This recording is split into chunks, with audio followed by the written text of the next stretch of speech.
안녕하세요. 사연 왔어요 톡톡입니다. 구독과 좋아요 알림 설정 꼭 부탁드립니다. 그럼 오늘의 이야기 시작해 보겠습니다.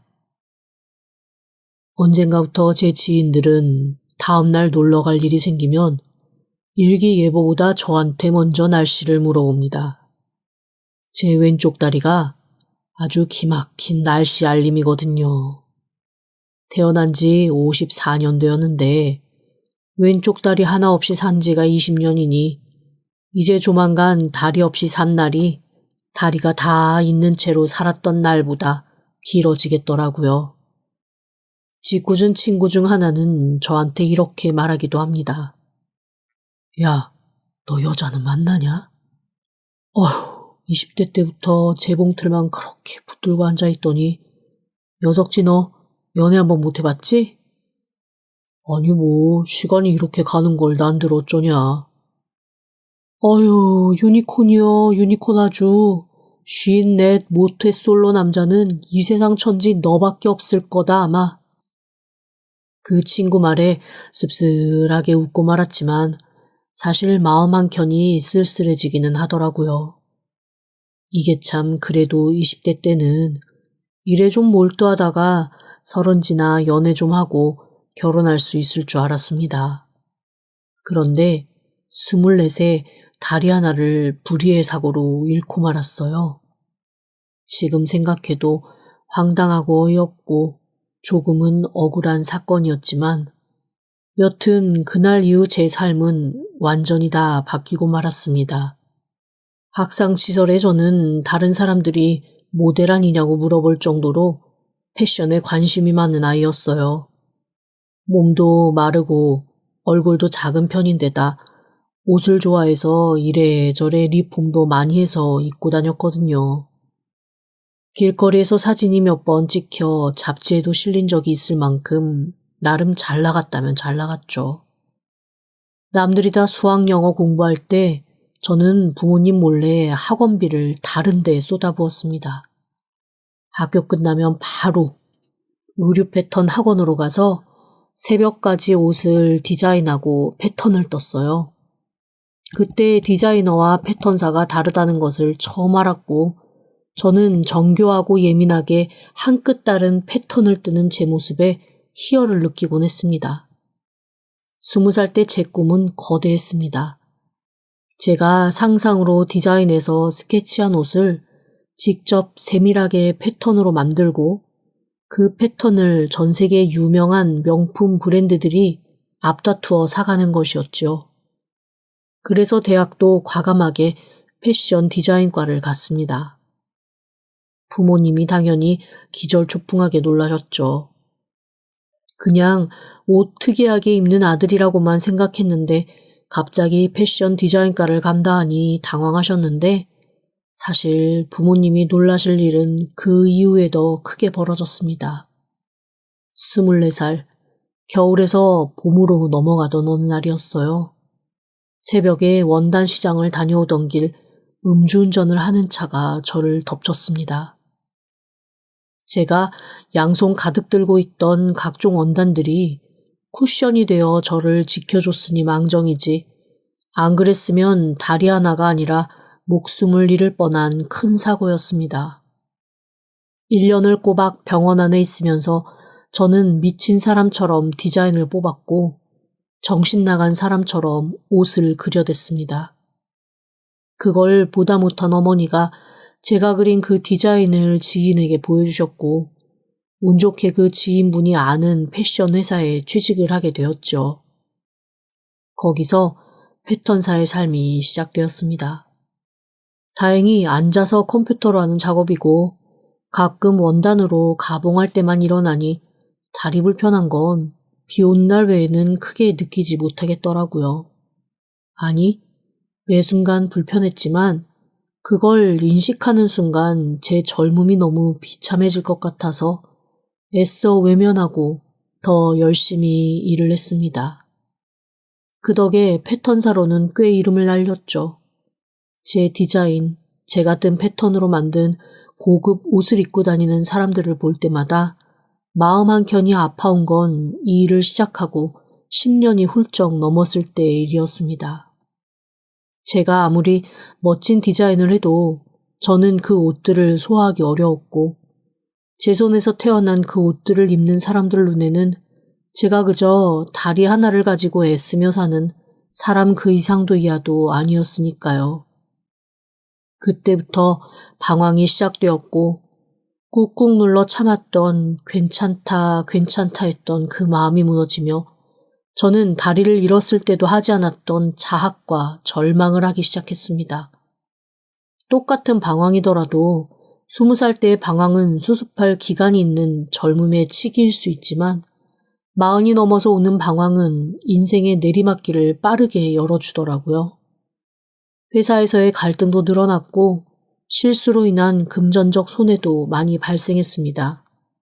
결국 술을 잔뜩 먹고 비싼 기계 위에 쓰러져 망가뜨린 사건 이후 저는 회사에서 나와야 했죠. 부모님은 그때도 아무 말도 않고 뒤에서 눈물만 흘리셨습니다.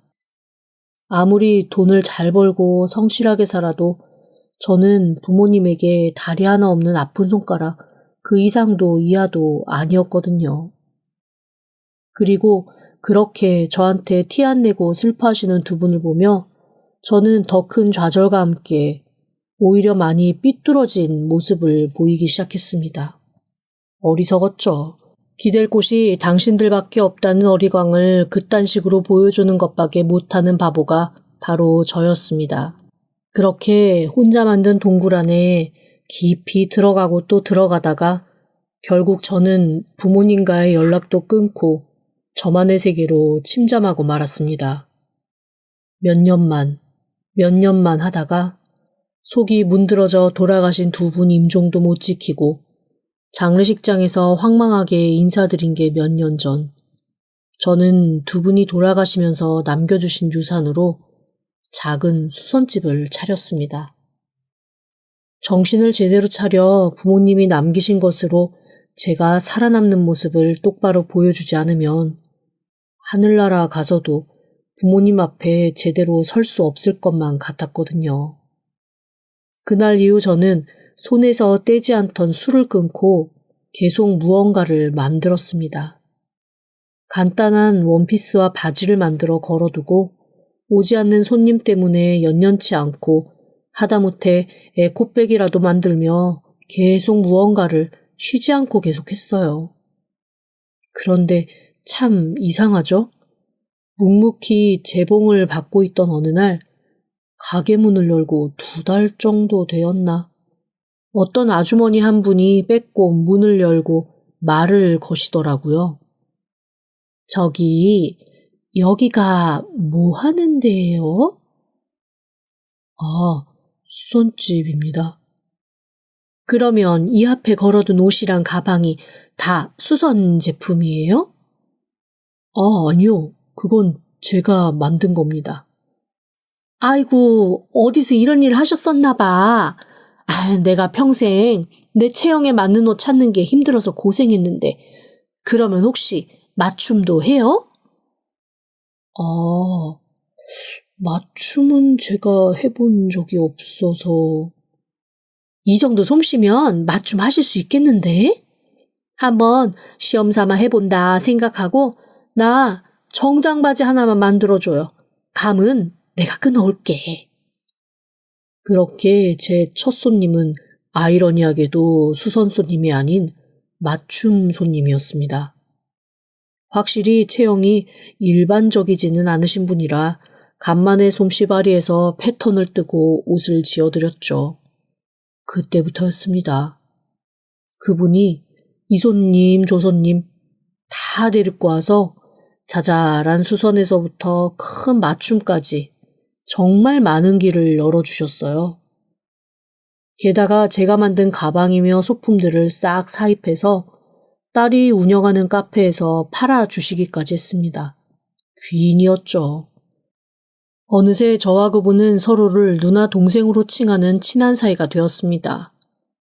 부모님 돌아가시고 외롭기만 하던 제 삶에 사람의 온기가 다시 스미기 시작했습니다. 제가 말년복이 있나 봅니다. 누님 같은 분을 다 만나고. 내가 노년복이 있지.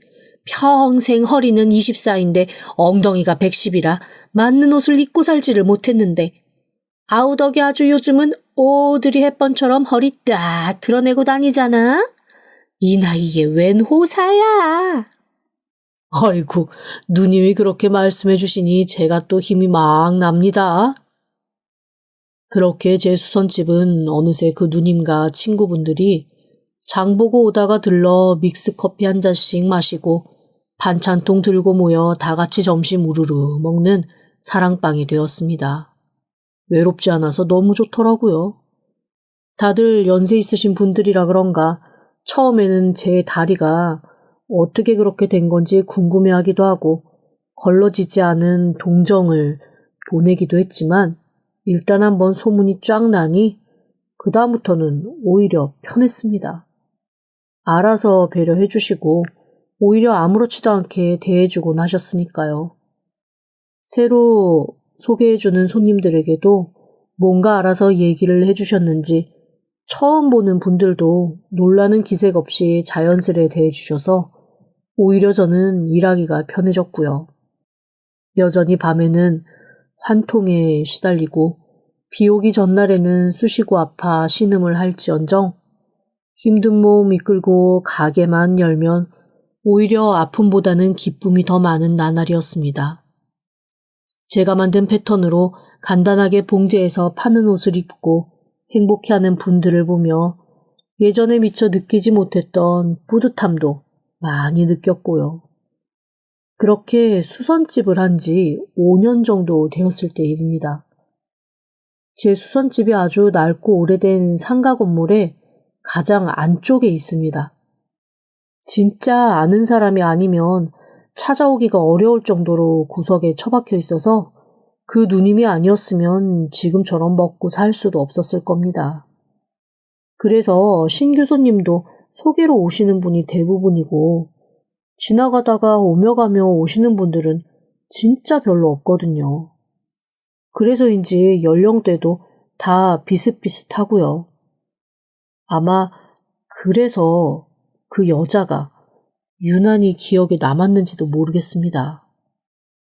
아니, 처음에 찾아왔던 이유가 특이해서 더 그럴지도 모르겠네요.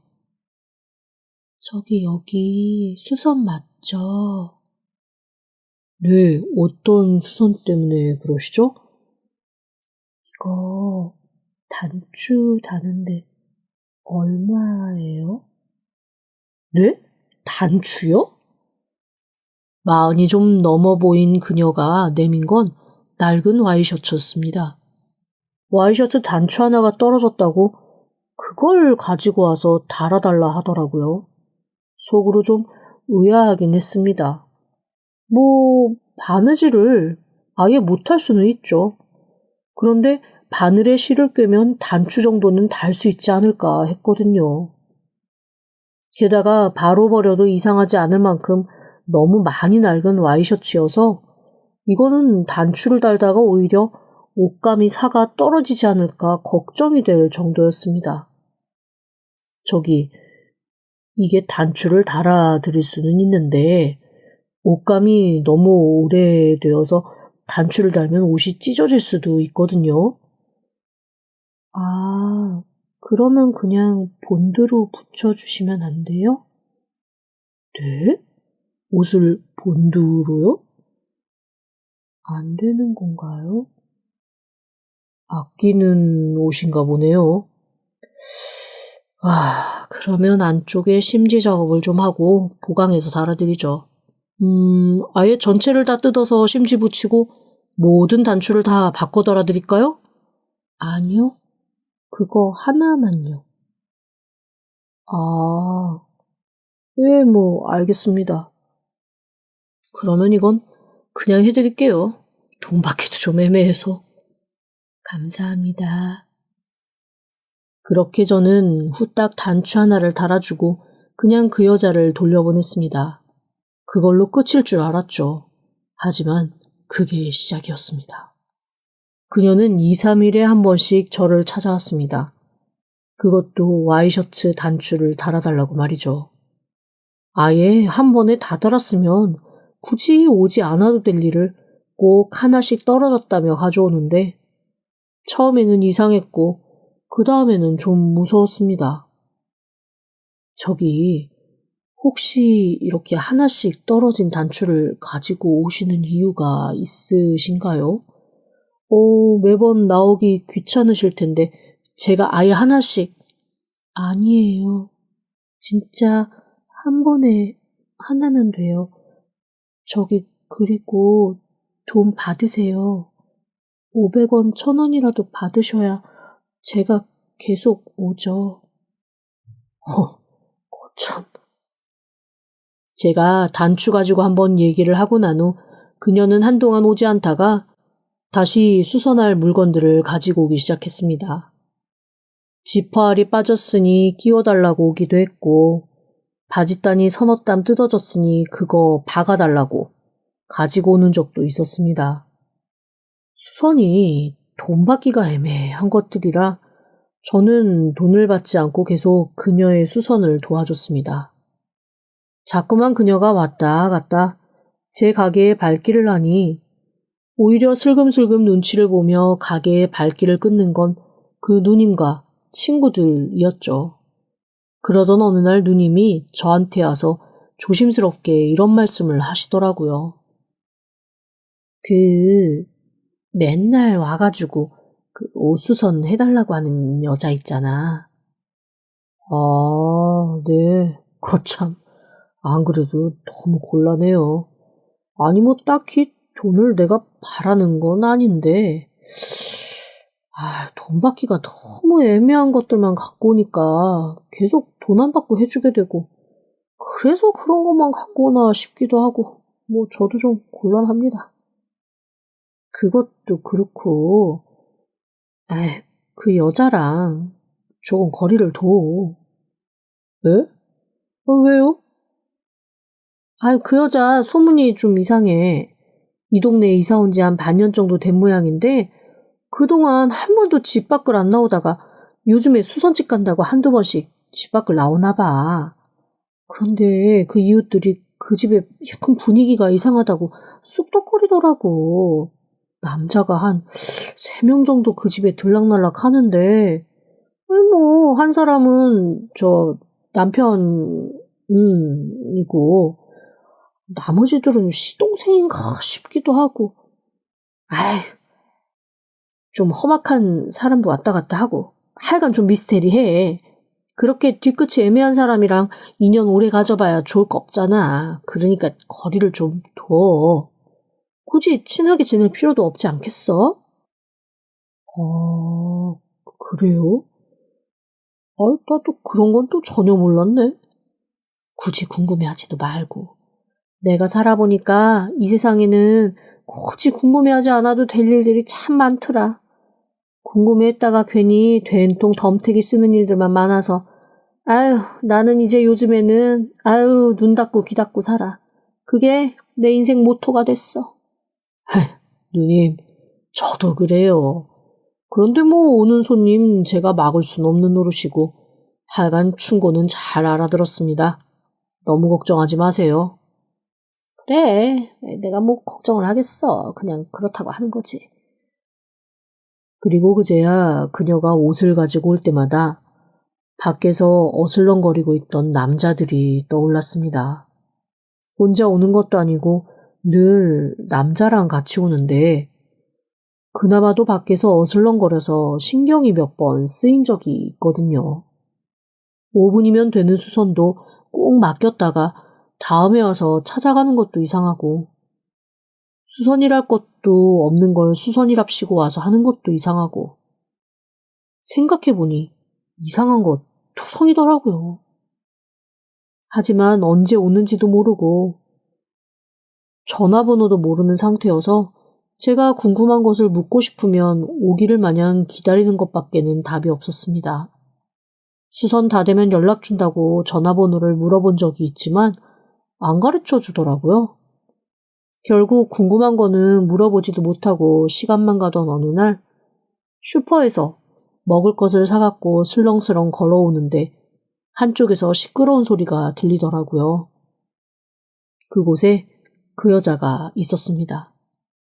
그리고 한 남자가 그 여자를 정신없이 때리고 있더라고요. 너무나 깜짝 놀랐죠. 저도 모르게 우르르 달려가서 때리는 남자를 막아섰습니다. 어이구, 이게 길거리에서 이게 뭐 하는 짓이세요? 뭐야? 이 짝다리가, 씨. 너 지금 나한테 하는 소리야? 아니, 길 한가운데서 이러지 마시고, 그냥 좋게 어디 가서. 제가 말리려던 그때, 제 말이 채 끝나지도 않았는데, 눈앞으로 번쩍 불빛이 지나갔습니다. 그리고 저는 그대로 바닥에 고꾸라지고 말았어요. 너무 창피하게도 남자가 휘두른 주먹을 딱 한 대 맞고 바로 쓰러져 버린 거죠. 남자는 제가 장애가 있건 없건 전혀 상관하지 않는 듯 했습니다. 일단 왜 자기한테 참견하느냐며 저를 정신없이 밟아대기 시작했고, 사람들이 와서 말리지 않았으면 아마 저는 정말 크게 다쳤을 거예요. 아이고, 너무 창피하더라고요. 몸이라도 성한 사람이 도와주겠다고 갔어야 되는 건데 제가 괜히 오지랖 떨어서 망신만 당한 게 아닌가 싶은 마음에 아픈 것보다는 창피하고 부끄럽고 자존심 상하는 복잡한 심경이 저를 더 아프고 힘들게 했습니다. 어쨌거나 경찰이 멀리서 오는 소리가 들렸고 그 소리를 듣자마자 그 남자는 여자가 들고 있던 가방을 들고 주랭랑을 쳐버리더라고요. 창피한 마음에 주저앉아 두리번거리면서 제가 짚고 왔던 지팡이를 찾고 있는데 저보다 훨씬 더 많이 맞아서 얼굴 전체가 피투성이가 된 그녀가 엉금엉금 기다시피 일어나 제 지팡이를 갖다 주더라고요. 죄송해요. 저 때문에 많이 아프시죠? 아니에요. 괜찮아요. 내가 괜히 주제도 모르고 돕겠다고 덤볐다가 망신만 당했네요. 아니에요. 감사해요. 이 많은 사람들 중에 그래도 저 도와주려고 한 건 수선집 사장님밖에 안 계신데요. 정말 감사해요. 사장님 아니었으면 저 더 많이 맞고 큰일 당했을 거예요. 누구예요? 남편이에요? 아니요, 그냥 오빠예요. 아니, 무슨 오빠가 여동생을 이렇게 백주대낮에 한 길에서 개패듯 해요? 거참. 그리고 오빠한테 뭐 뺏긴 것 같던데 그거 경찰한테 얘기해서 안 찾아도 돼요? 아니에요. 어차피 그 돈 떨어지면 다시 집으로 돌아올 텐데요. 저한테 돈 뺏으러 왔던 거라서요. 여자는 경찰에게 죄송하다고 오히려 사과를 하고 절뚝이며 사라졌습니다. 저는 다시 수선집으로 돌아와 의자에 몸을 던졌죠. 이게 맞을 때는 오히려 창피해서 몰랐는데 맞고 나서 그게 멍으로 올라오고 안쪽에서부터 스물스물 아픔이 되살아나오니 그때부터는 정신을 못 차리겠더라고요. 뒤늦게 소식 듣고 누님과 그 친구들이 우르르 찾아와 제 등짝을 펑펑 때리며 다들 한마디씩 하셨습니다. 아우! 내가 그 집 이상하다고 말했잖아! 얽히질 말았어야지. 대체 그놈이 어떤 해코지를 할 줄 알고 거기서 그러고 돕겠다고 덤벼. 아이고 참, 나이라도 젊어야 몸으로 몸빵이라도 하지. 지금 동생 나이에는 그런 거 함부로 덤볐다가 잘못되면 골로 간다고. 세상에 진짜 겁도 없다. 누구라고 그걸 덤비고 있어. 제가 대답 없이 침울하게 계속 바느질만 하고 있자니 누님이 고개를 설레설레 젓고 혀를 쯧쯧하면서 저한테 이렇게 말씀하셨습니다. 저기, 나 오늘 육개장 끓일 건데 와서 같이 좀 먹을래? 아휴, 아니에요. 저 오늘 간만에 약속 있어요. 아는 형님이 지방에 사시는데 근처 오신다고 오늘 저녁에 맥주 한잔 하기로 했습니다. 아휴, 잘 됐네. 그래. 오늘같이 꿀꿀한 날 한잔하고 풀면 좋지. 다음에 내가 육개장 또 하게 되면 그때 한번 갖다 줄게. 살살 마시고 내일 아침에 몸 힘들면 연락하고. 예, 누님. 감사해요. 챙겨주셔서. 그렇게 누님을 보내고 저는 저녁 약속 시간까지 얌전히 재봉을 하며 그 형님을 기다렸습니다. 그 형님이 저랑은 좀 신기한 인연입니다. 제가 한창 페인처럼 살 때 게임에 빠졌던 적이 있었거든요. 그 게임이 저 혼자 사는 게임이 아니라 게임상에서 만난 사람들 여러 명과 일종의 팀을 만들어서 하는 게임입니다. 그 게임 내에서는 서로 나이도 성별도 사실 잘 모르고 서로 게임 내 이름만 알고 하거든요. 그 형님은 불주먹 짱군이었고 저는 외다리 마법사였습니다. 나중에 안 거지만 저희 외에 다른 친구들은 다 중학생이었고 저랑 그 형님만 나이 40이 넘은 어른이었죠. 그 어린 것들이랑 저희가 게임을 하면서 얼마나 실수를 많이 했겠습니까? 게임 내에서 진짜 오만 욕도 다 먹고 게임 못한다고 팀에서 몇 번 쫓겨나기도 하면서 저와 그 형님은 얼굴 한 번 못 본 사이지만 뭔가 서로 끈끈하게 정을 쌓았습니다. 그렇게 3년쯤 정을 쌓고 드디어 오프라인에서 한번 얼굴을 본 저희는 그날부터 아주 절친이 되었죠. 제 부모님이 돌아가셨을 때도 그 형님 상주처럼 3일 내내 와서 빈소 지켜주었고 제가 이곳에 수선집을 낼 때도 형님이 큰 돈 투자해서 비싼 기계 2개 사서 들여놔 주셨습니다. 저한테는 자주 얼굴은 못 보고 만난 것도 게임이기는 하지만 정말 친형 못지않은 그런 분이에요. 나중에 알고 보니 그 형님이 지방에서 주먹으로 꽤 유명하신 분이었더라고요. 지금은 그 주먹 세계는 어느 정도 청산을 하고 또 사업체 운영하면서 지내고 계시지만 주변에는 여전히 예전 주먹 세계에서 알고 지냈던 사람들이 가득한 그런 분입니다. 하여간 전국에 모르는 사람도 알지 못하는 상황도 없는 신기한 그런 분이죠. 몇 년 만에 서울 올라오신다고 해서 간만에 얼굴 보고 밥 먹기로 한 참이었습니다. 이제 막 두돌된 손주가 입을 귀여운 양복을 몇 달 전부터 짓고 있었는데 마침 거의 다 완성이 돼서 오늘 오시면 선물로 드려야겠다라는 생각을 하며 다듬고 있던 그때 빼꼼 가게 문이 열리며 그 형님이 들어오셨습니다. 어이, 외다리 마법사! 아이고 형님, 왜 이렇게 일찍 오셨어요? 왜? 일찍 오면 안 돼? 아유, 일찍 오면 안 되는 게 어딨어요. 반가워서 그러지. 형님, 잘 지내셨어요? 그럼 잘 지냈지. 우리 외다리 마법사님은 행복하게 잘 지내셨고. 그때였습니다. 제가 구해주겠다 덤비다 망신만 당한 그 여자가 빼꼼 문을 열고 들어오다 멈칫하더라고요. 수선... 예, 주세요. 어떤 수선이신데요? 그리고 좀 괜찮아요? 네, 이거 단수선 좀 해주세요. 그래요. 수선해놓고 기다릴게요. 정말 괜찮으신 거죠? 네, 괜찮아요. 단수선 잘 좀 해주세요. 잘 부탁드려요. 그렇게 여자는 가게 안에 있는 형님 한 번, 저 한 번을 흘끔 보고 슬그머니 가게 밖으로 나갔습니다. 밖에 기다리는 남자가 있더라고요. 그런데 여자가 떠난 후 그 형님이 고개를 갸웃하며 제게 물어보셨습니다. 손님이야? 밖에 남자도 알아? 아니요. 아휴, 저 오늘 저 여자 때문에 아주 난리 났었어요. 그렇게 자초지종을 얘기하자 그 형님이 갑자기 무릎을 탁 치며 이러시더라고요.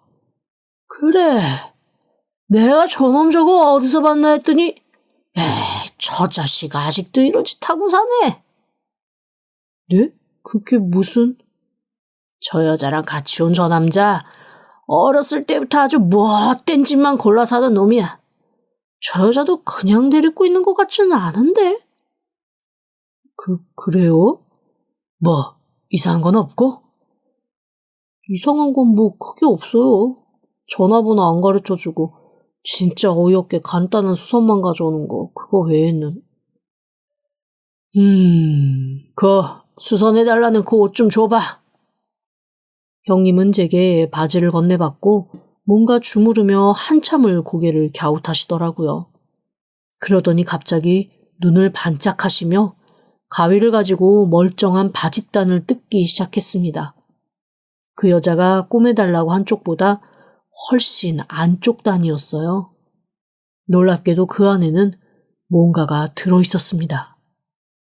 아니 형님, 그게 뭐예요? 어디 보자. 살려주세요 라고 써있네. 네? 저는 너무 놀라 형님 손에 있는 종이를 가져다 읽었습니다.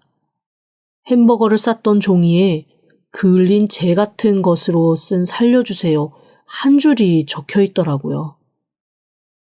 형님, 이게 대체... 내가 아까 그 여자를 보니까 느낌에 업소 같은 데서 젊은 시절 일했던 것 같더라고.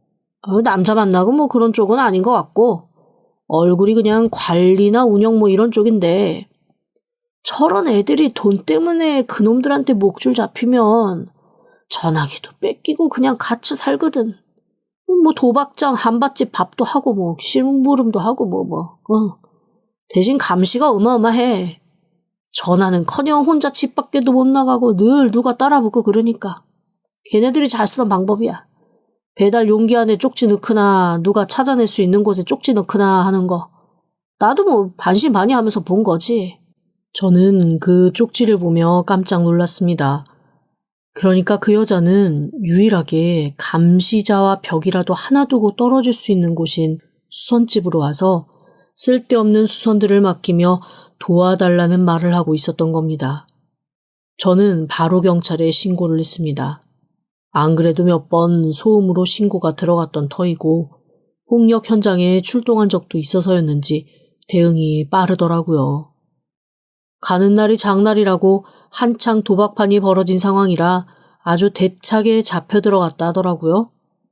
그동안 그놈들 돕느라 알게 모르게 자잘한 범죄에 염려되어 있던 그 여자는 참고인 조사를 여러 번 받아야 한다는 말까지 전해 들었습니다. 다행히 그 형님의 도움으로 좋은 변호사를 소개받아서 연결해 주었고 그 핑계로 이런저런 대화를 하며 부쩍 가까워졌습니다. 그렇게 몇 달 정도 지났을 때입니다. 한가롭게 가방을 하나 디자인해서 만들고 있는데 빼꼼 문이 열리면서 그 여자가 가게 안으로 들어왔습니다. 안녕하셨어요? 아이고, 오랜만에 오셨네요. 여기 수선이요. 맡겨두고 갈게요. 잘 부탁드려요. 솔기 터진 거 꼼꼼하게 잘 박아주세요. 몰라보게 밝아진 그 여자는 처음으로 환하게 웃으며 제게 남자 옷이 아닌 여자 옷을 건네주었습니다. 딱 봐도 새 것 같아 보였는데 어디가 뜯어졌다는 것인지 살펴보고 있는데 어라? 살짝 뜯어진 솔기 안쪽이 좀 볼록하더라고요. 이게 뭔가 싶어 뜯었더니 세상에 거기에 작은 금거북이가 하나 있는 거 있죠? 그리고 쪽지도 한 장 들어가 있었습니다. 구해주셔서 감사합니다. 드릴 수 있는 게 이것뿐이라 죄송해요. 꼭 받아주세요. 저는 그 거북이를 손에 쥐고 한참을 먹먹한 마음에 가만히 있었습니다. 그리고 며칠 뒤 그 여자가 쭈뼛거리며 수선실을 찾았을 때 한 가지 제안을 했어요. 처음 제 말을 듣고 얼떨떨해하던 그 여자는 고개를 끄덕여 주었고 그렇게 그녀는 제 가게로 출근을 하게 되었습니다. 지금 저와 그녀는 좋은 파트너로 잘 지내고 있어요. 가게를 넓혀서 이사도 갔습니다. 절반은 수선과 맞춤을 하는 제 공간이고 나머지 절반은 그녀가 제가 만든 것들을 파는 작은 소품샵을 하고 있거든요. 아, 저희 가게 이름이요? 모두가 촌스럽다고 말렸지만 제가 벅벅 우겨서 지었습니다. 바로 금거북이 수선 소품이에요. 다행히 수선도 소품샵도 잘 되어서 저희는 아주 멋진 파트너로 잘 지내고 있습니다. 앞으로 어떤 관계로 발전될지는 모르지만 이렇게 친구인 듯 연인인 듯 동업자인 듯한 관계도 나쁘지는 않더라고요. 제가 조금 더 용기를 내보면 좋은 관계로 발전할 수도 있겠죠? 한번 내볼까요? 지금까지 들어주셔서 감사합니다. 구독과 좋아요, 알림 설정은 사연 왔어요 톡톡에게 큰 힘이 됩니다. 지금 바로 구독 부탁드립니다. 그럼 다음 사연으로 또 찾아오겠습니다. 감사합니다.